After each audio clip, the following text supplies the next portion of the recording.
अस्सलाम वालेकुम जी, क्या हाल चाल है आप सबके। उम्मीद है आप सब ठीक ठाक होंगे, खुशबाश होंगे और अल्लाह ताला आप लोगों को ऐसे ही अपने अपने घरों में सलामत रखें। तो जी मैं आज हाजिर हूँ गोला कबाब की न्यू एक रेसिपी के साथ।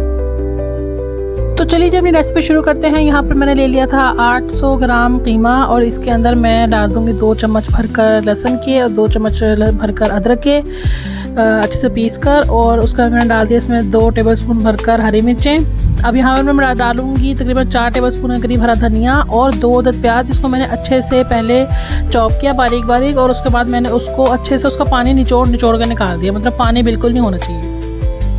अब मैं डालने लगी हूँ इसमें नमक, लाल पीसी मिर्च, चिली फ्लेक्स, सूखा धनिया, ज़ीरा, गरम मसाला, चिकन पाउडर, बेकिंग सोडा, काली मिर्च और मीट टेंडराइज़र। जो मीट टेंडराइज़र है इसी की वजह से अगर आप लोग प्याज वगैरह इस लहसुन अदरक हरा धनिया ना भी सारे को चॉपर के अंदर मिक्स करें तो भी आपके कबाब बहुत ही बेहतरीन बनने वाले हैं।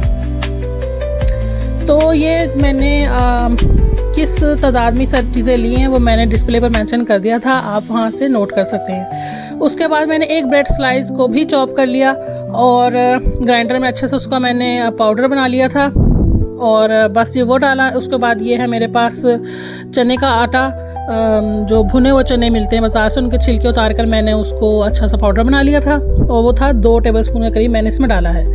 कीमे के अंदर मेरे जो है वो फ़ैट नहीं था तो मैंने इसलिए 2 चम्मच के करीब या 1.5 चम्मच के करीब इसमें घी डाला है। घी डाल सकते हैं, मक्खन डाल सकते हैं या देसी घी डाल सकते हैं। मेरे पास देसी घी था तो मैंने उसका 1.5 चम्मच डाल लिया था। ये देखें मीट टेंडराइज़र की वजह से ये कितना अच्छे से यकजान हो गया है। आपने इसको अच्छे से मिक्स करने के बाद फ्रिज में रख दें तकरीबन आधे घंटे के लिए। तो जो फ़ैट हमने डाला था उससे ये मज़ीद जो है ना ये सारा बैटर बेहतरीन हो जाएगा। उसके बाद आप लोगों ने इसके गोला कबाब बनाने के लिए किसी भी चीज़ का इस्तेमाल कर सकते हैं, चाहे वो पैन हो, चाहे वो जो सीखें होती हैं कबाब की वो यूज़ कर सकते हैं। मेरे पास मेरे पास चॉपस्टिक थी तो मैंने चॉपस्टिक यूज़ कर ली। आपके पास कोई भी पेन पेंसिल वट कुछ भी हो आप यूज़ कर सकते हैं। ठीक है जी, तो यहाँ पर मैं अब मुनासिब साइज़ के सभी कबाब वगैरह बनाकर इनको रेडी कर लूँगी। जितने ज़रूरी हों उतने मैं इनको फ्राई कर लूँगी, बाकी को मैं फ्रीज़ कर दूँगी। तो यहाँ पर मेरे पास तकरीबन 24 कबाब बनकर तैयार हुए थे और साथ में एक छोटू सा भी बनकर तैयार हुआ था। तो चलिए जी इसको फ्राई करना शुरू करते हैं। मैंने पैन में ले लिया है ऑयल इतना कि इनको हमने शैलो फ्राई करना है, डीप फ्राई नहीं करेंगे। और एक एक करके पैन में डाल देंगे, ज़्यादा भी पैन में नहीं डालने वरना इनको अलट पलट करते दौरान ये टूटना शुरू हो जाएंगे। तो बीच में इतनी स्पेस होनी चाहिए कि जब हम एक कबाब को पलटे तो दूसरा कबाब जो है वो टूटे नहीं।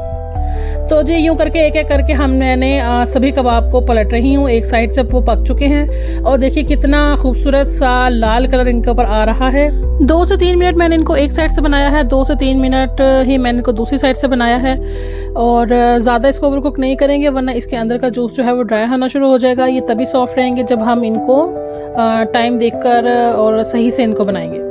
तो कबाब मेरे सारे बन चुके थे, उनको मैंने निकाला और उसी पैन में वही ऑयल थोड़ा सा मैंने वापस से डालकर उसमें कुछ वेजिटेबल्स मैंने डाली यहाँ पर, जिसमें शामिल है शिमला मिर्च और 1 प्याज, 1 टमाटर और 1 आध मैंने वो डाल दी थी हरी मिर्च बीच में से काट कर। और वेजिटेबल्स की थोड़ी सीजनिंग कर लेंगे। उसके लिए सबसे पहले मैं इसमें डालूँगी पार्सले, बहुत ही अच्छी खुशबू के लिए। उसके बाद मैं इसमें डालूँगी और उसके साथ ही मैं यहाँ पर थोड़ा स्प्रिंकल करूँगी बेसल लीफ, बहुत ही बेहतरीन फ्लेवर के लिए। और इसको अच्छे से हम अब सौटे कर लेंगे, बिल्कुल भी सॉफ्ट हम इसको नहीं करेंगे ताकि ना ही इसका कलर ख़राब हो और ना ही इसका क्रंच। यहाँ पे मैं सीजनिंग में मज़ीद शामिल करने लगी हूँ नमक 1 चुटकी के करीब, और 1 चुटकी ही मैं इसमें डालने लगी हूँ चिली फ्लेक्स।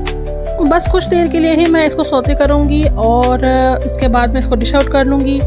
जो सर्विंग डिश में यूज़ करने लगी हूँ उसमें सबसे पहले मैंने लेटस लगाया है, उसके ऊपर मैं ये हमारी वेजेस सारी फैला लूँगी। इसके ऊपर ही मैं हमारे कबाब लगाऊँगी।